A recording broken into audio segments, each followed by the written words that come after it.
شعبان کا مبارک مہینہ ہے۔ میرے نبی پاک صلی اللہ تعالی علیہ وسلم جب رجب کا پچھلا مہینہ جو گزر گیا نا، یہ جب آتا تھا تو آپ کہتے تھے اللہم بارک لنا فی رجب و شعبان، یا اللہ ہمارے رجب اور شعبان میں برکت دے، وبلغنا رمضان، اور یا اللہ آگے رمضان آ رہا ہے، یا اللہ ہمیں اس تک پہنچا دے۔ اور آپ شعبان میں سب سے زیادہ روزے رکھتے تھے، کبھی کبھی پورا مہینہ شعبان کے روزے آپ رکھتے تھے۔ اور 15 شعبان جو بہت مبارک رات ہے، اس میں آپ نے فرمایا اس کا قیام، رات کی تہجد اور دن کا روزہ، یہ اللہ تعالیٰ کی بارگاہ میں بہت محبوب ہے۔ رات کو اللہ سے مانگو تو دعائیں قبول ہیں، اور اس رات میں بھی اللہ تعالیٰ فرماتا ہے، میرے نبی نے فرمایا کہ میں سب کی بخشش کرتا ہوں جو اٹھے ہوتے ہیں، رو رہے ہوتے ہیں، 5 آدمیوں کے سوا، 5 انگلیاں۔ پہلا سنو، مشرک، دوسرا شاحن، دل میں بغض کینہ رکھنے والا، تیسرا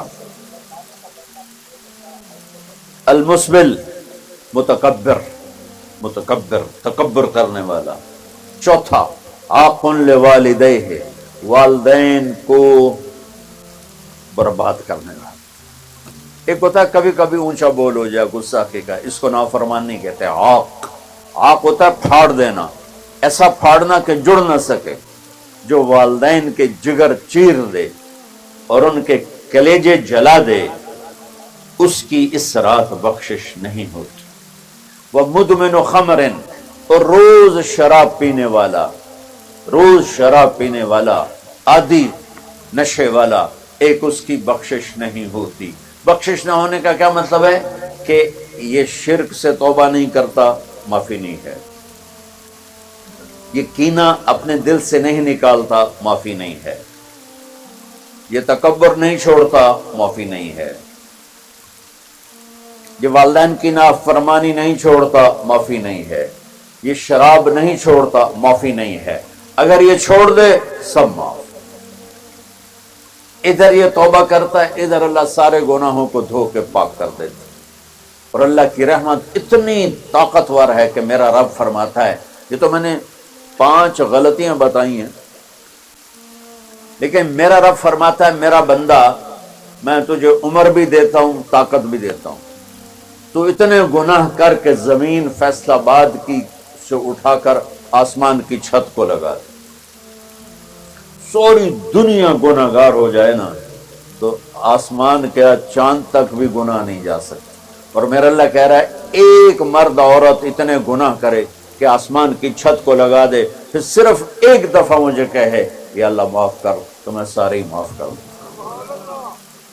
تو بھائیو، یہ رات بھی معافی مانگنے کی ہے۔ اور اگر رمضان کا مہینہ تو پورا معافی کا مہینہ ہے کہ دوزخ کے دروازے بند ہو جاتے ہیں، جنت کے دروازے کھول دیے جاتے ہیں، شیطان قید۔ آپ دیکھتے نہیں نمازی کیوں بڑھ جاتے ہیں رمضان شریف میں؟ کہ وہ نامراد قید ہو جاتے، تو کسی کو زنجیروں میں باندھو وہ چل تو نہیں سکتا، چھوڑ دو زنجیریں تو چل پڑے گا۔ تو اللہ تعالی ہم سب کی حفاظت فرمائے، کوئی دعویٰ نہ کرے، لیکن جو تھوڑا سا غفلت میں ہوتا ہے تو ایمان کمزور ہوتا ہے، انہوں تو شیطان بن کے جاؤں ہی نہیں دیتا۔ جمعے جاواں گے، جمعے کئی جمعہ بھی نہیں پڑھتے، عید تے جاواں گے، کوئی عید بھی نہیں پڑھتا۔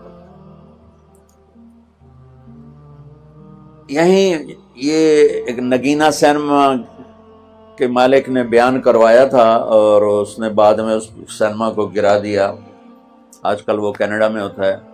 تو وہ سینمے کا جو تھا نا مینیجر، وہ میرے پاس آیا، کہا مولانا آج میں پہلی نماز پڑھی ہے۔ وہاں ہم نے مغرب کی نماز پڑھی، اس کے بعد بیان ہوا، بیان کے بعد وہ اتنا ہنگامہ ہوا کہ رش بہت تھا، وہاں نماز پڑھی نہیں جا سکے۔ ہم نے کہنے لگا، میں چل رہا تھا میرے ساتھ ساتھ، مولانا آج میں پہلی نماز پڑھی۔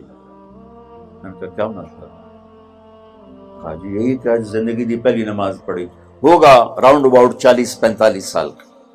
میں کہا پہلی نماز؟ ہاں جی پہلی نماز۔ جمعہ پڑھے؟ نہیں کدی نہیں۔ عید؟ نہیں کدی نہیں، آج پہلی نماز تھوڑے پیچھے پڑھی۔ شیطان جب قید ہوتا ہے تو زنجیریں کھل جاتی ہیں، تو نمازی بڑھنا شروع ہو جاتی۔ اس کے بعد جو گھٹتے ہیں نا، تو شیطان کی وجہ سے نہیں، اپنی عادت اور سستی کی وجہ سے۔ پہلے 2-3 دن بڑا جوش ہوتا ہے، پھر اس کے بعد گھٹتے ادھے کو پھر نکل جاندے، ادھے رہ جاندے۔ تو تراویح میں پہلے پوری مسجد بھرے گی، پھر ایک صف جائے گی، پھر دوسری جائے گی، پھر تیسری جائے گی۔ تو بھائیو یہ رمضان آ رہا ہے، دیکھو میں ہاتھ جوڑتا ہوں، نماز 5 وقت سارا سال فرض ہے، لیکن روزے کی برکت سے کیا ہوتا ہے، شیطان قید ہو جاتا ہے، تو وہ سارے بھاگے آ رہے ہوتے ہیں۔ اللہ سے مانگ لو اس رمضان میں کہ یا اللہ ایسی توفیق دے کہ موت تک نماز نہ چھوٹ۔ رمضان میں بہت سے لوگ رشوت لینا چھوڑ دیتے ہیں کہ نہیں جی ہن رمضان شریف آ گیا، اور رمضان شریف بھی تو آیا ہے، لیکن اصل میں شیطان قید ہوا ہے، تو اب کہہ رہا نہیں ہن رشوت نہیں لینی، مہینے بعد لواں گے۔ ڈنڈی مارنے والا کہتا نہیں صحیح تولنا ہے، پھر رمضان تو بعد کٹھی کسر کر لواں گے۔ وہ کیا وجہ ہے پیچھے؟ ایک تو رمضان کی برکات ہیں، اور ایک شیطان کا قید ہونا ہے، اور ایک جنت کے دروازوں کا کھل جانا، دوزخ کے دروازوں کا بند ہونا، اللہ کے عرش کا پہلے آسمان پہ مستقل ڈیرا ڈال دینا، اور پھر اعلان کرنا ہے کوئی بخشش آنے والا ہے، کوئی معافی مانگنے والا ہے، کوئی توبہ کرنے والا ہے، کوئی جنت مانگنے والا ہے، کوئی دنیا مانگنے والا، آؤ مانگو۔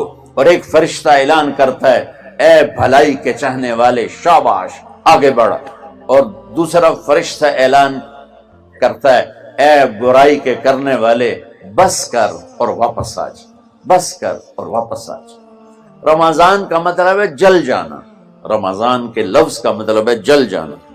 جلنے کا مطلب کیوں ہے اس میں کہ رمضان میں اللہ سارے گناہوں سے اپنے بندوں کو پاک کر دیتا ہے، اور ان کے گناہوں کو جلا دیتا ہے، جس سے وہ پاک ہو کر جیسے سونا آگ میں جل کے خالص ہو کے باہر آتا ہے، روزہ رکھنے والا بھوک کی آگ میں جل کے خالص ہو کے باہر آ جاتا ہے، اللہ اس کے سارے گناہ معاف فرماتا ہے۔ تو میرے عزیز، رمضان شریف آ رہا ہے، اپنے دل کو کینہ سے صاف کرو، بغض سے صاف کرو، نفرت سے صاف کرو، کسی سے لڑے ہوئے ہو اللہ کے واسطے صلح کر لو، یہ لڑنے کی جگہ نہیں ہے، محبت کر کے جاؤ تو اللہ بڑے اونچے عالی درجات نصیب فرمائے گا۔